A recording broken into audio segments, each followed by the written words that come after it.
Hi friends, ओम study की इस YouTube channel पर आप सबका स्वागत है। आज हम लोग पढ़ेंगे बिहार सचिवालय के मैथ्स के क्वेश्चन को। 2015 में जो एग्ज़ाम हुआ था उसके क्वेश्चंस को हल करेंगे। हम जो है पीडीएफ से पढ़ के बना देंगे और आपको क्वेश्चन स्क्रीन पे दिखेगा। इससे पहले हम लोग जो है 2011 के क्वेश्चन को हल कर लिए हैं। आज हम लोग 2015 के क्वेश्चन को हल करेंगे। तो आइए शुरू करते हैं। पहला नंबर क्वेश्चन से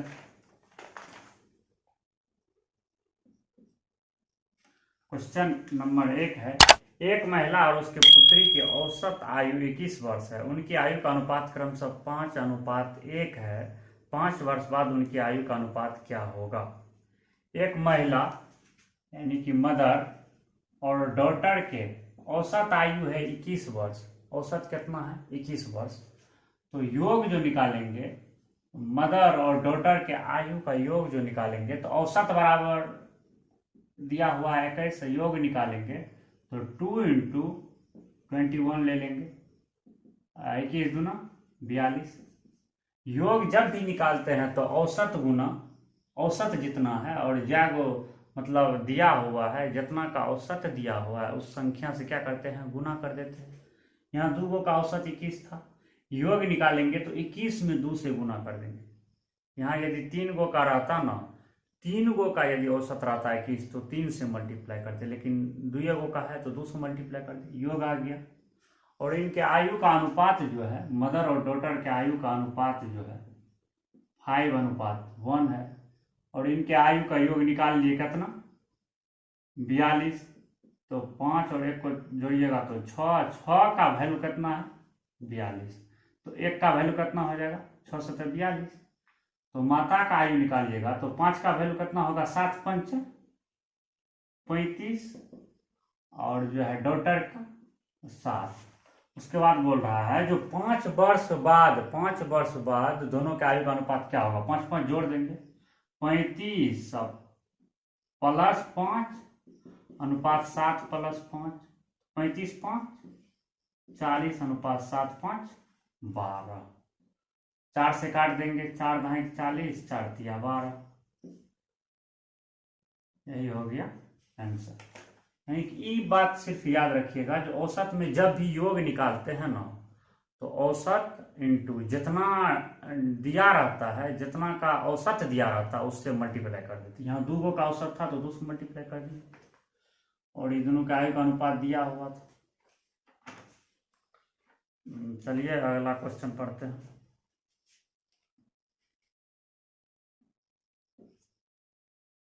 नंबर। एक दर्जी के पास 37.5 मीटर कपड़ा है और उसे 1 मीटर में 8 पीस में काटता है। पूरे कपड़े में कितने पीस बनेंगे? एक दर्जी के पास कुछ कपड़ा है, 1 मीटर में वो 8 पीस कपड़ा बनाता है और उसके पास जो है टोटल 37.5 मीटर कपड़ा है। तो कितना पीस बनेगा? कितना पीस बनेगा? तो 1 मीटर में 8 पीस बनता है तो 37.5 में मल्टीप्लाई कर देंगे 8 से। 8 × 5 = 40, 4 7 8 56 4 60, 8 4 24 और 36, यानी कि 300 पीस बनेगा। बहुत नॉर्मल था। 1 मीटर में 8 पीस निकालता है तो 37.5 मीटर में कितना निकलेगा?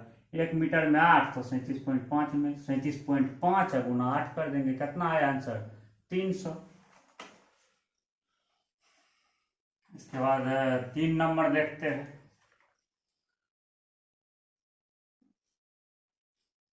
3 नंबर में है जो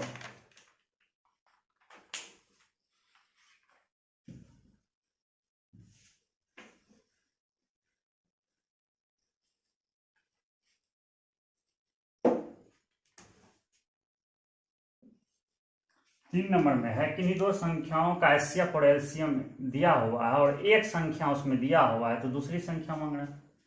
एचसीएफ दिया हुआ है, 2 संख्याओं का एचसीएफ कितना है? 35। एलसीएम दिया हुआ है 385। उसमें से एक संख्या दिया हुआ है, फर्स्ट संख्या दिया हुआ है कितना?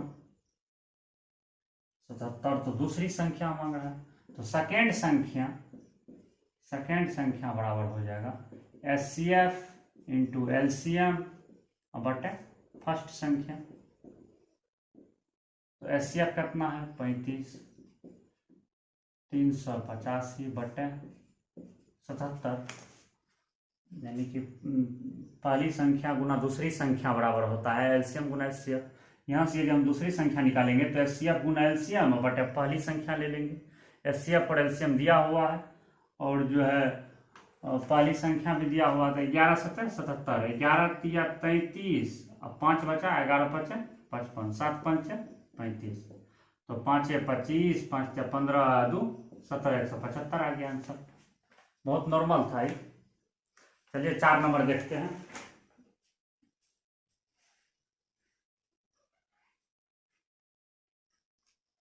चार नंबर में दिया हुआ है जो A B का रेशियो 2 3, B C का रेशियो 4 5, C D का रेशियो 6 7 है, तो A और D का यानी A B का रेशियो 2 3 दिया हुआ है तो A बटे B ले लेंगे इंटू B अनुपात C दिया हुआ है 4 5, तो B बटा C ले लेंगे इंटू C बटा D ले लेंगे, सबको मल्टीप्लाई कर देंगे।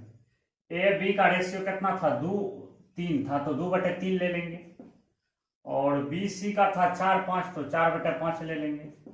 CD का था 6 बटे 7, तो 6 बटे 7 ले लेंगे। कुछ कट रहा है, इधर कट रहा है, BB कट रहा है, CC कट रहा है, 3 दूनी कट रहा है, अब नहीं कटेगा।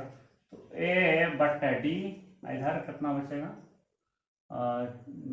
4 दूनी 8 दूनी 16 35, A अनुपात D बराबर क्या हो जाएगा 16 अनुपात 35 ही नॉर्मल था। जो A और B का रेशियो दिया हुआ था 2:3, तो 2/3 लिख सकते हैं। BC का अनुपात दिया हुआ था 4:5, तो इसको 4/5 लिख सकते हैं। C अनुपात D दिया हुआ था 6:7, तो 6/7 लिख सकते हैं। काट के कितना आया 16 अनुपात 35। 4 नंबर खत्म। इसके बाद 5 नंबर का देखते हैं। ये सब 2015 में पूछा गया क्वेश्चन है। 2015 में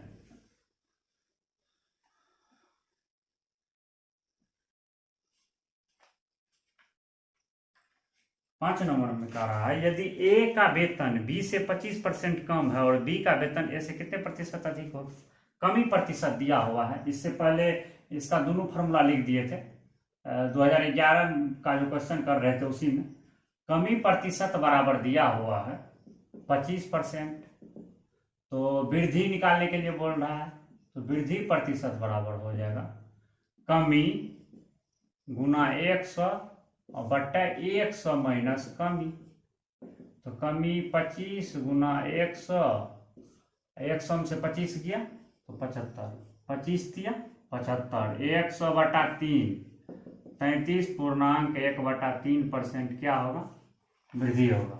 इसका ट्रिक बता दिए थे इससे पहले ही, वृद्धि का और कमी का। कमी प्रतिशत दिया रहेगा तो वृद्धि प्रतिशत किस प्रकार निकाल लेंगे, और वृद्धि प्रतिशत दिया रहेगा तो कमी प्रतिशत।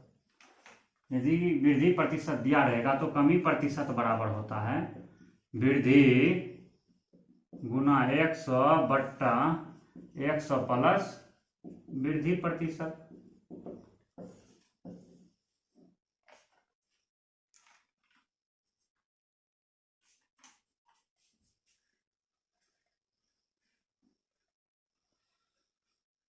सिक्स नंबर का करते हैं। 6 नंबर का तो दोस्तों यदि आप हमारे साथ जुड़े रहिएगा जब तक बिहार सचिवालय का एग्जाम होगा, तब तक यदि आप हमारे साथ जुड़े रहिएगा तो आपका जो है एक भी प्रश्न बिहार सचिवालय में नहीं छूटेगा। इसी तरह पहले प्रीवियस ईयर करेंगे, उसके बाद अलग अलग चैप्टर का सॉल्यूशन करेंगे। आइए 6 नंबर देखते हैं। पाई चार्ट वाला सवाल है। इसमें दिया हुआ है कि 12.5%, 37.5%, 50%। ये मजदूर है, मजदूर का कौन परसेंटेज, ये है प्रबंधक का और ये है इंजीनियर का। पाई चार्ट में दिया हुआ है। प्रश्न है, निम्न पाई चार्ट एक कंपनी में काम करने वाले मजदूर, इंजीनियर, प्रबंधक, मजदूर, इंजीनियरों और प्रबंधकों का प्रतिशत दर्शाता है। यदि इंजीनियरों की संख्या 75 है तो मजदूर की कुल संख्या कितना? इसमें दिया हुआ है जो इंजीनियर की कुल संख्या 75 है, यानी 37.5% का वैल्यू कितना है? 75 है। 37.5% का वैल्यू कितना है? 75 दिया हुआ है। जो कुल इंजीनियरों की संख्या जो है 75 है, तो इंजीनियर का कितना परसेंटेज है? 37.5%। 37.5% का वैल्यू 75 है, तो पूछ रहा है कुल मजदूर कितना है? तो 37.5% का वैल्यू 75, तो 1% का वैल्यू क्या हो जाएगा? 75 बटा 37.5। 37 दूना 74, 5 ना 10 1 75। 37.5 दूना 75 होता है। 1% का वैल्यू कितना आ गया? 2।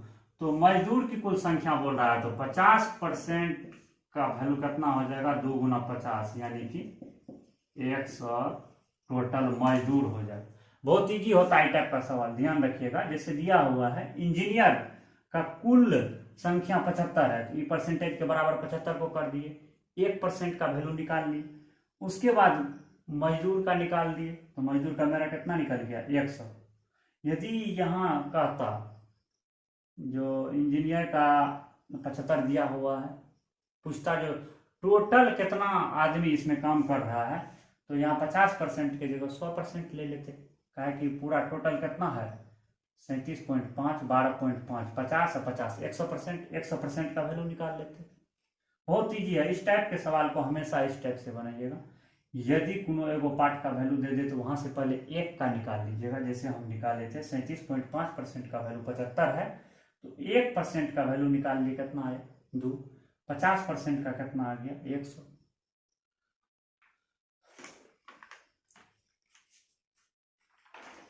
आइए 7 नंबर देखते हैं।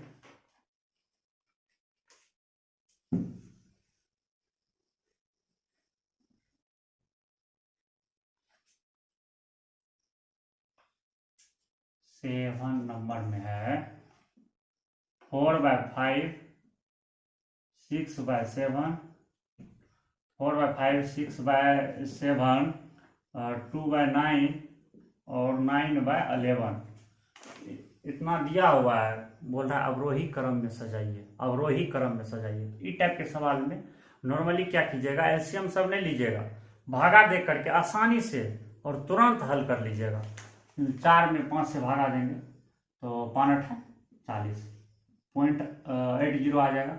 इसमें देंगे तो 0.7 8 56, 7 5 35 हो जाएगा, लमसम इतना। इसमें देंगे तो 0.9 दूनी 18, 9 दूनी 18। इसमें देंगे तो 0.8 1।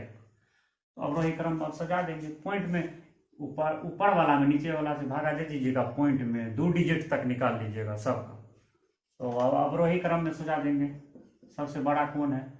ये 0.85 वाला, उसके बाद है 0.81 वाला, उसके बाद है 0.80 वाला और 0.22 वाला। तो 0.85 किसका है? 6/7 का। 0.81 किसका है? 9/11 का। 0.80 4/5 का और 0.22 किसका है? 2/9 का। हो गया अवरोही क्रम। इस टाइप के सवाल को इसी तरह से निकालिएगा, भागा दे दीजिएगा तुरंत। ये छोटा भागा है, भागा दे सकते हैं, आराम से निकाल लीजिएगा अवरोही क्रम में। यानी कि सबसे बड़ा को पहले, उसके बाद सबसे छोटा, उसके बाद छोटा, उसके अवरोही क्रम जानते हैं ना। 8 नंबर देखते हैं।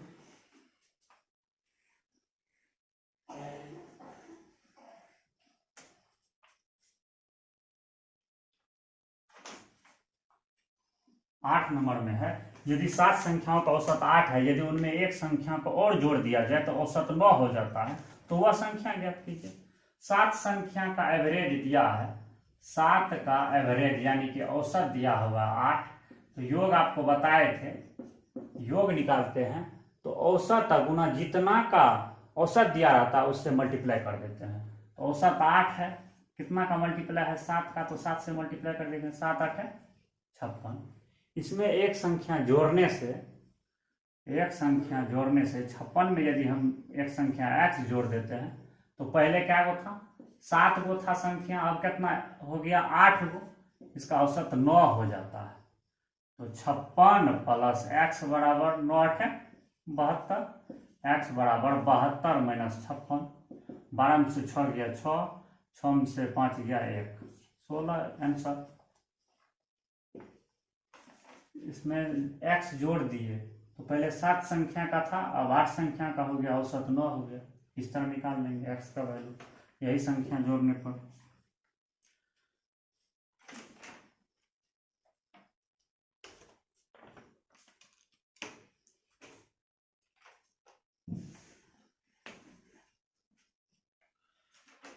इसके बाद है इंपॉर्टेंट क्वेश्चंस, इसको अच्छे से करेंगे 9 नंबर के क्वेश्चंस को। बना लिए?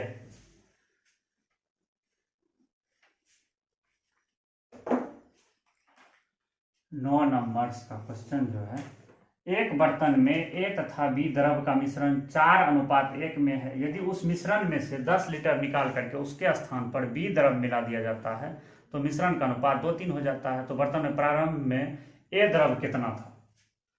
मिश्रण दिया हुआ है, उसमें जो है A और B का जो है मिश्रण है 4:1 में है।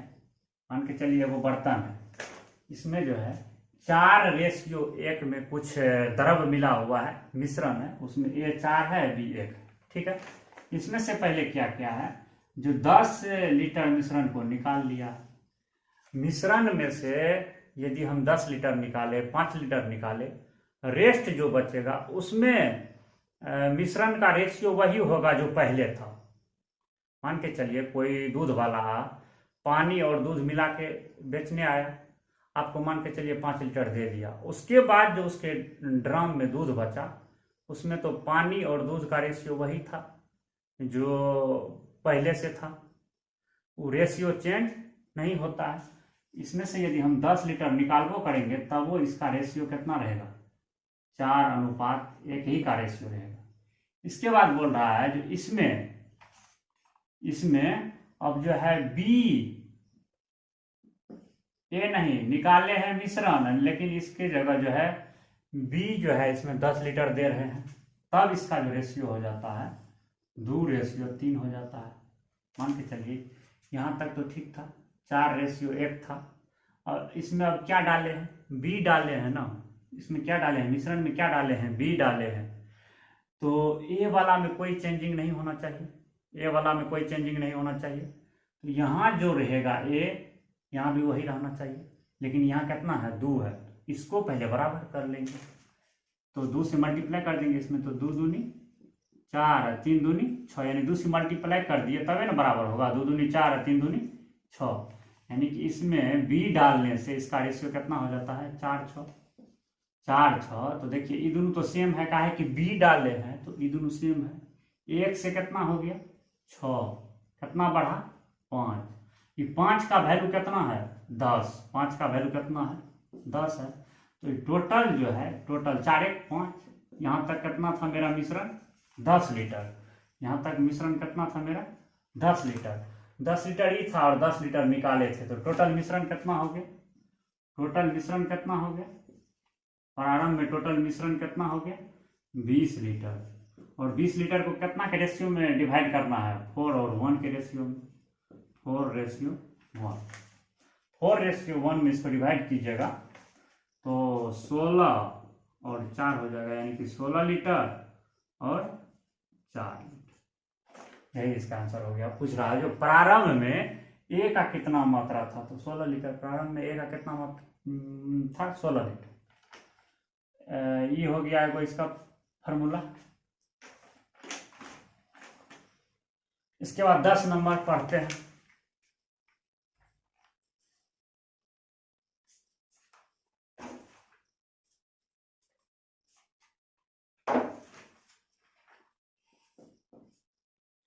दस नंबर में है, एक नल एक टंकी को 2 घंटा में भरता है और टंकी में छेद होने के कारण इसको भरने में 2.1/3 घंटा लगता है, यानी 2 × 6 = 7/3 लगता है, 7/3 घंटा लगता है।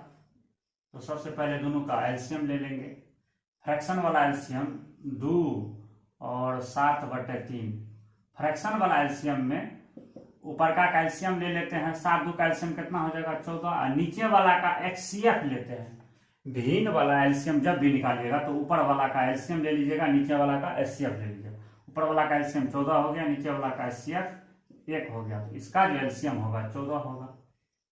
इसका जो क्षमता निकालेंगे, जो भर रहा है, तो 7 दूनी 14, इसका जो क्षमता निकालेंगे, इसमें 14 में 7/3 से भागा देंगे तो कितना होगा 6, यानी 14 में 7/3 से भागा दीजिएगा तो 7 दूनी 14, 3 ऊपर जाकर मल्टीप्लाई हो जाएगा तो 6, यानी कि अकेले 7 काम करता है। जब छेद हो गया तब कितना काम किया 6, इसका मतलब छेद कितना पानी निकाल रहा है 1, मतलब इसमें से जो छेद है कितना पानी निकाल रहा है 1, तो छेद अकेले इसको कितना देर में खाली कर देगा, खाली करने में लगा समय, खाली करने में लगा समय कितना 14/1, कितना हो जाएगा 14, यानी कि 14 घंटा में अकेले खाली करने वाला नल किसको क्या करेगा, खाली कर देगा।